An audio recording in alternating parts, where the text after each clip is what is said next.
There's no feeling more intense than starting over.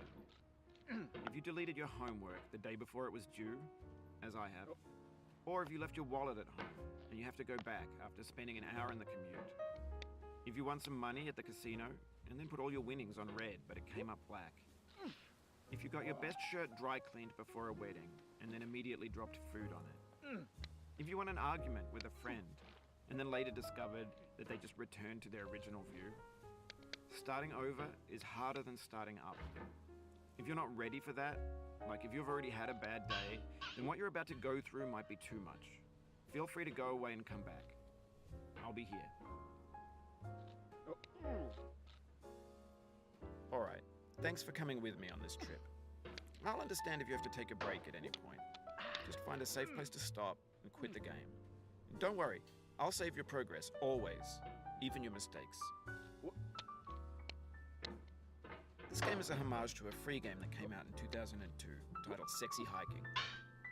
The author of that game was Jazuo, a mysterious Czech designer who was known at the time as the father of B games. And B games are rough assemblages of found objects. Designers slap them together very quickly and freely, and they're often too rough and unfriendly to gain much of a following. They're built more for the joy of building them than as polished products.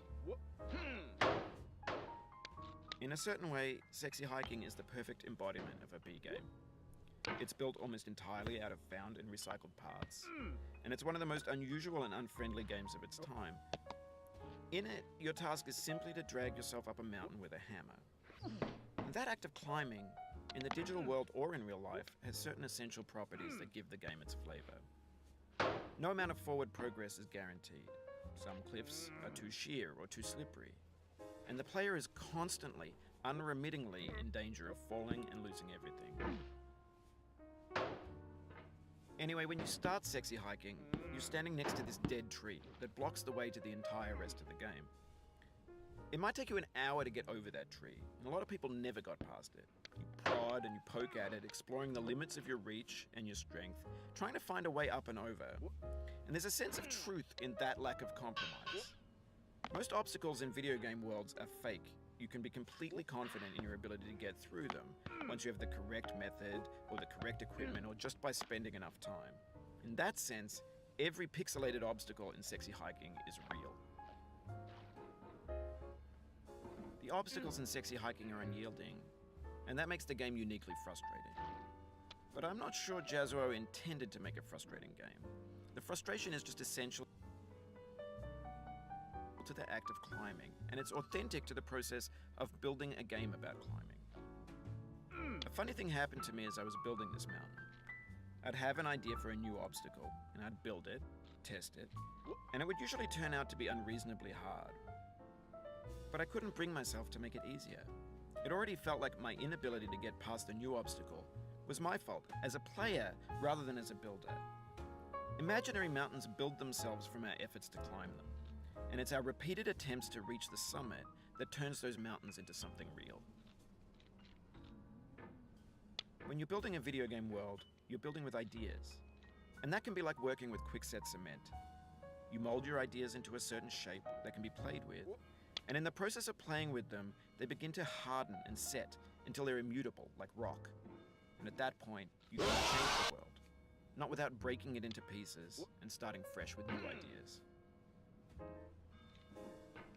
For years now, people have been predicting that games would soon be made out of prefabricated objects, bought in a store and assembled into a world. And for the most part, that hasn't happened, because the objects in the stores are trash. I don't mean they look bad or that they're badly made, although a lot of them are. I mean they're trash in the way that food becomes trash as soon as you put it in the sink. Things are made to be consumed and used in a certain context, and once the moment is gone, they transform into garbage. In the context of technology, those moments pass by in seconds. Over time, we've poured more and more refuse into this vast digital landfill that we call the internet. It now vastly outnumbers and outweighs the things that are fresh and untainted and unused. When everything around us is cultural trash, trash becomes the new medium, the lingua franca of the digital age. And you can build culture out of trash, but only trash culture. B games, B movies, B music, B philosophy. Maybe this is what digital culture is. A monstrous mountain of trash, the ash heap of creativity's fountain. A landfill with everything we ever thought of in it. Grand, infinite, and unsorted. There's 3D models of breakfast, Gen X's fanfic novels, scan magazines, green screen Shia LaBeouf, banned snuff scenes on LiveLeak. Facebook's got lifelike bots with unbranded adverts and candid shots of Kanye and Taylor Swift mashups, car crash epic failed GIFs, Russian dashcam vids, discussions of McRibs, discarded, forgotten, unrecycled, muddled, rotten, untitled. Everything's fresh for about 6 seconds, until some newer thing beckons, and we hit refresh. And there's years of persevering, disappearing into the pile, out of style, out of sight. In this context, it's tempting to make friendly content that's gentle, that lets you churn through it but not earn it. Why make something demanding if it just gets piled up in the landfill, filed in with the bland things? When games were new, they wanted a lot from you. Daunting you, taunting you, resetting and delaying you. Players played stoically. Now everyone's turned off by that. They want to burn through it quickly. A quick fix for the fickle. Some tricks for the clicks of the feckless. But that's not you. You're an acrobat. You could swallow a baseball bat.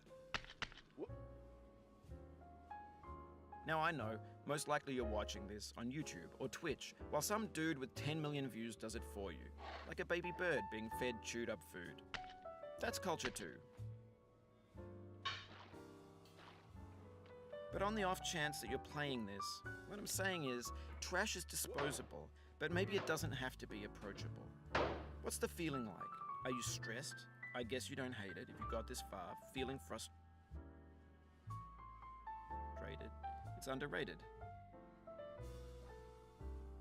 An orange is sweet, juicy fruit locked inside a bitter peel. That's not how I feel about a challenge. I only want the bitterness. It's coffee. It's grapefruit. It's licorice. It feels like we're closer now. Composer and climber, designer and user. You could have refused, but you didn't. There was something in you that was hidden, that chose to continue. It means a lot to me that you've come this far, endured this much. Every wisecrack, every insensitivity, every setback you've forgiven me is